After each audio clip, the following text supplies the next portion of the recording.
My name is Henry Caldwell, and for most of my life, I believed that if a man worked hard enough, loved deeply enough, and stayed loyal to his family, everything else would fall into place. I believed that time had a way of rewarding patience, and that sacrifice was something children would one day understand. I am 72 years old now, and the truth is far less comforting. The truth is that love, when mixed with convenience, often disappears the moment it becomes inconvenient. I did not learn this lesson from strangers or enemies. I learned it from my own children. I spent 45 years working as a civil engineer. I built roads, bridges, and buildings that still stand today, long after the people who argued over their budgets and deadlines have been forgotten. My work required precision, discipline, and long hours. Many mornings I left the house before my children woke up, and many nights I returned after they were asleep. I told myself I was doing it for them, for their education, their comfort, their future. My wife Eleanor used to wait up for me, even when she was exhausted. She would sit at the kitchen table with a cup of cold tea and ask me how my day had gone. She understood something I didn't at the time. That presence mattered more than provision. Still, she never complained. She believed, as I did, that one day our children would look back and understand everything we had done for them. Eleanor was the heart of our home. She remembered birthdays, school events, and small details that I constantly forgot. She made our house feel alive. When she was diagnosed with cancer, the world slowed down in a way I wasn't prepared for. I took early retirement to be with her. For the first time in decades, I was home every day. We talked more in those 2 years than we had in the previous 20. When she passed away, the silence that followed was heavier than grief itself. It settled into the walls, the furniture, and my chest. I thought the worst chapter of my life had already been written. I was wrong. After the funeral, my children stayed around for a while. They brought food we barely touched, and said things people say when they don't know what else to say. "You're not alone, Dad. We'll check on you every day. Call us anytime." At first they did. Calls came daily, then weekly, then only when I called first. Visits became shorter, then rarer. I noticed it, but I pretended not to. I didn't want to be that father who complained about being forgotten. I told myself they had their own lives, their own families, their own pressures. Love, I believed, meant understanding, even when it hurt. The first time I realized something had changed was on my birthday. I turned 70, a number that felt heavier than it should have. I sat at the dining table, staring at a small cake I had bought for myself. The phone stayed silent all day. That evening, my daughter sent a text. Not a call, a text. "Sorry, Dad, busy day. Hope you had a good one." I stared at the screen for a long time before replying. I told her not to worry. I told her I was fine. That lie came easily, too easily. Soon after that, the questions began. They weren't about how I was feeling, or whether I was lonely. They were about logistics, whether I was still driving, whether I ever forgot to lock the door, whether I remembered to take my medication. At first, I answered patiently. Then I started to feel like I was being evaluated, observed. One Sunday afternoon, my daughter asked if we could talk seriously. My son joined us, standing instead of sitting, as if he needed the freedom to leave quickly. They spoke gently, but their words felt rehearsed. They said they were worried. They said living alone wasn't safe anymore. They mentioned nursing homes, not one, several. They talked about safety, care, and social interaction. They talked as if they were discussing a broken appliance, not a living person. I asked them what exactly I had done to make them so concerned. Had I fallen? Had I wandered off? Had I forgotten who they were? They avoided my eyes. My son said it wasn't about anything specific. It was about prevention, about being responsible. I felt something tighten in my chest. Responsibility, I realized, often becomes an excuse when guilt feels uncomfortable. A week later, they showed up with suitcases. 2 of them. That was all they thought my life required. They moved quickly, efficiently, like people clearing out an office after a layoff. They packed clothes without asking what I wanted to take. They left behind photo albums, letters from Eleanor, and documents I had kept for decades. I watched silently, feeling like a guest in my own home. When everything was done, my daughter said it was time to go. No discussion, no hesitation. The drive to the nursing home was quiet. No radio, no small talk. When we arrived, they didn't even park the car. A nurse came outside with a wheelchair. I didn't need it, but no one asked. My daughter hugged me briefly, her arms stiff. My son shook my hand and told me it was for the best. Then they left. I stood there watching their car disappear, feeling something inside me break and harden at the same time.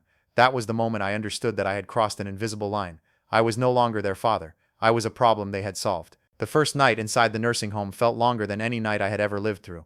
The room was smaller than I expected, barely wide enough for 2 beds and a narrow path between them. My roommate was already asleep when I arrived, his breathing uneven, his chest rising and falling with effort. The smell of disinfectant hung in the air, sharp and unfamiliar. I sat on the edge of my bed holding my phone, waiting. I told myself my children would call once they reached home.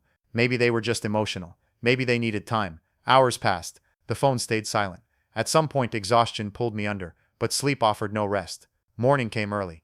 Too early. A nurse entered without knocking, cheerful in a way that felt forced. She introduced herself, explained the schedule, and handed me a list of rules. Breakfast was served at 7, medication at 8, activities throughout the day. Everything was planned, controlled. I realized quickly that independence here was a memory, not a right. I ate my breakfast quietly, surrounded by strangers who spoke in fragments about children who never visited, and lives that no longer existed outside these walls. Days blended together, meals, medications, television playing loudly in the common room. I learned which residents liked to talk, and which preferred silence. I learned which nurses were gentle, and which were efficient. I learned how to wait. I checked my phone less and less. When you expect nothing, disappointment loses its power. Still, some nights were harder than others. I would lie awake listening to the hallway sounds, wondering how easily my children had driven away from my house and my life. Weeks passed without a single visit. No calls, no messages. I stopped asking the staff if anyone had called. One afternoon I overheard a nurse speaking quietly to another. She mentioned my name and said my family hadn't checked in once since admission. The words didn't hurt the way I expected them to. Instead, they brought a strange calm, acceptance perhaps, or resignation. I stopped making excuses for them in my mind. I stopped pretending this was temporary. Life inside the nursing home had its own rhythm. Some residents clung to memories, repeating the same stories every day. Others stared out windows, lost in thoughts they never shared. I listened. I learned. I realized how many people had been placed here, not because they were incapable, but because they were inconvenient. Children moved on. Parents were left behind. It was a pattern so common it barely surprised anyone anymore. One afternoon while sitting in the garden area, I noticed something odd.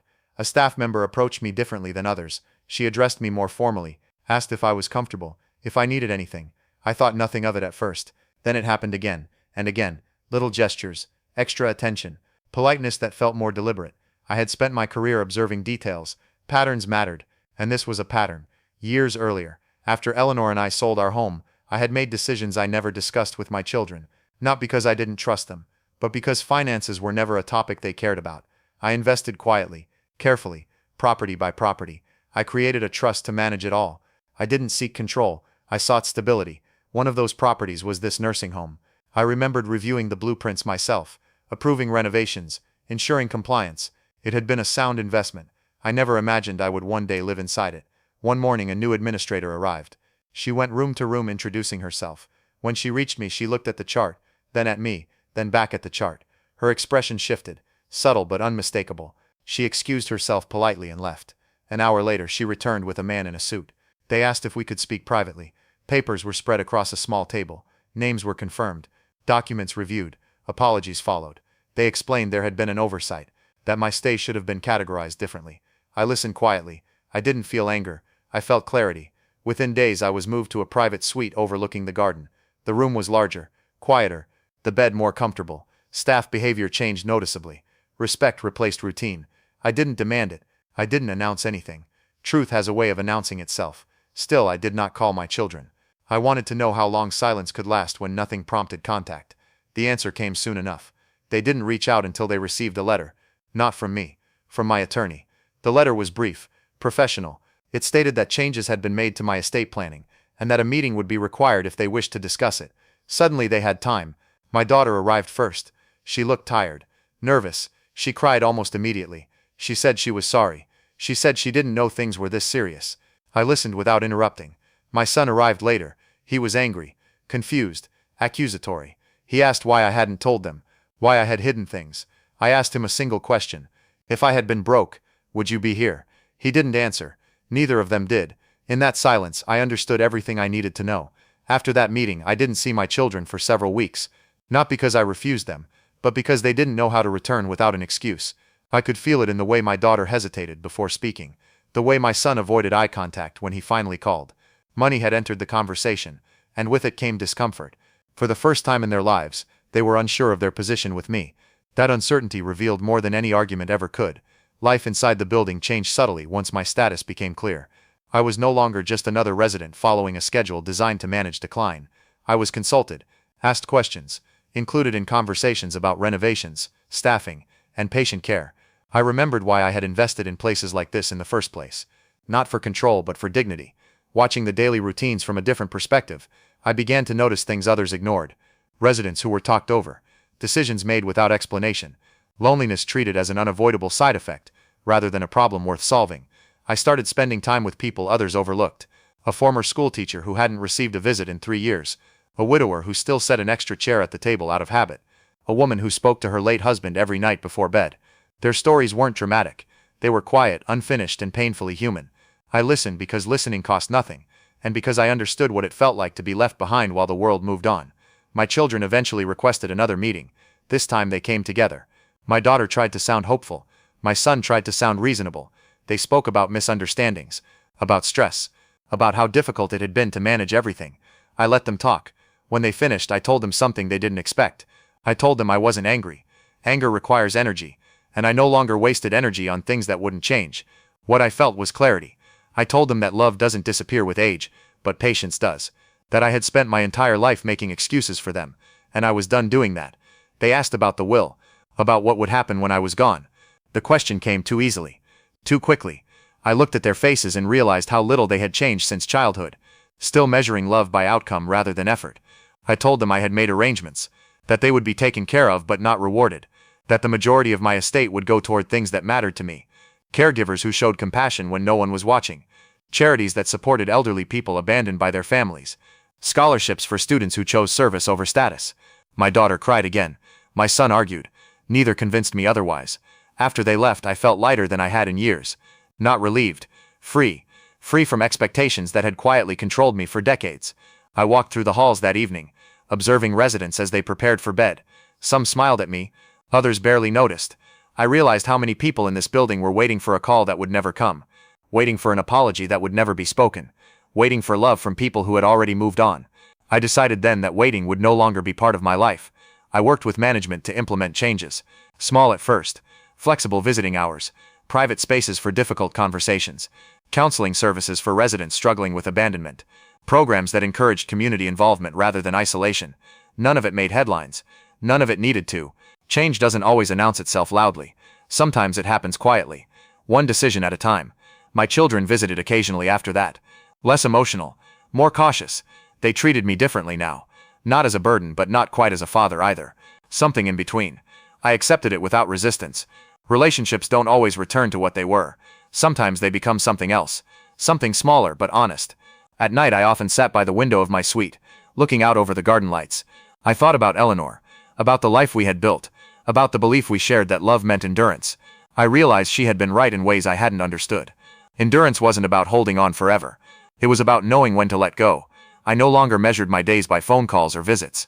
I measured them by conversations that mattered, by moments of understanding, by the quiet satisfaction of knowing that my life still had purpose, even if it looked nothing like I once imagined. My children had left me in a nursing home believing they were closing a chapter. They didn't know they were standing at the beginning of the one that finally belonged to me. Time has a strange way of softening sharp edges. Days turned into months, and months settled into a rhythm that felt almost natural. I stopped thinking of myself as someone waiting for something to happen. I was no longer waiting for apologies, explanations, or redemption from my children. Instead, I found myself present in moments I had ignored for most of my life. I woke early, not because I had to, but because I wanted to. I walked the halls before breakfast, listening to the quiet before the day officially began. In that quiet, I often thought about how much of my life had been spent rushing, chasing responsibilities that never seemed to end, always promising myself that rest and connection would come later. Later, I learned, is a dangerous word. The residents came to know me not as an owner or a figure of authority, but as someone who listened. People open up when they realize you are not trying to fix them. They told me about children who stopped visiting after marriages, after inheritances, after disagreements that were never resolved. They spoke about pride, about stubbornness, about love that was never spoken out loud because it felt uncomfortable. I heard my own story repeated in different voices, and it reminded me how universal abandonment truly is. It isn't always loud. Often it arrives quietly, disguised as busyness and distance. One evening my daughter called unexpectedly. Her voice sounded different, less rehearsed. She told me she had been thinking a lot, about her childhood, about her mother, about how easily she had accepted the idea that placing me in a nursing home was the right thing to do. She didn't ask for forgiveness. She didn't demand reassurance. She simply said she was sorry. I thanked her, not because the words erased anything, but because they were finally honest. My son never offered such clarity. His calls remained practical, cautious, careful. I accepted that too. People grow at different speeds, and some never catch up at all. As my health slowly declined in the way it inevitably does with age, I prepared quietly. I reviewed my documents, my trust, my estate. Every decision felt deliberate, grounded. I was no longer reacting to fear or loneliness. I was acting with intention. I visited charities I had supported anonymously for years. I met students whose scholarships would change the course of their lives. I watched caregivers receive recognition they never expected. In those moments, I felt something I hadn't felt in a long time: fulfillment. There came a day when I realized I no longer feared being forgotten. The irony wasn't lost on me. Being abandoned had freed me from the need to be remembered by the wrong people. My worth no longer depended on who showed up for holidays, or who called on birthdays. It lived in the impact I left behind, in the dignity I preserved for others who felt invisible. On a quiet afternoon, I sat by the window, watching sunlight move slowly across the garden. I thought about Eleanor and the life we had shared. About how love, when it is real, doesn't demand repayment. It gives because giving is its own reward. I whispered a thank you to her memory, for teaching me that lesson long before I was ready to learn it. My children had left me in a nursing home believing they were choosing convenience over complication. They never knew they were giving me something far more valuable than comfort. They gave me clarity. They gave me the chance to redefine what family, legacy, and love truly meant. And as I closed my eyes that evening, surrounded not by noise but by peace, I understood the final truth of my life. I had not been abandoned at the end of my story. I had been released into it. That night, as the building settled into silence, I realized something I wish I had understood earlier in life. Being a parent doesn't guarantee loyalty. Blood doesn't guarantee love. And sacrifice doesn't always come back the way we expect it to. My children had left me here believing they were putting an ending to my story. They thought this place was where life slows down, where relevance fades, where people wait quietly to be forgotten. They were wrong. This building did not become my prison. It became my proof. Proof that worth does not expire with age. Proof that power doesn't always announce itself loudly. And proof that sometimes the people who walk away give you the freedom to finally see yourself clearly. I stopped waiting for calls that never came. I stopped hoping for visits built on guilt. I stopped measuring love by who showed up when it was easy. Instead, I learned to value who stayed when nothing was expected in return. The caregivers who treated residents with dignity. The strangers who listened. The quiet moments where I felt at peace with the life I had lived. My children may never fully understand what they lost the day they left me here. But I understand what I gained. I gained clarity. I gained control. And most importantly, I gained peace. I was not abandoned in a nursing home. I was placed exactly where I needed to be to finish my story on my own terms.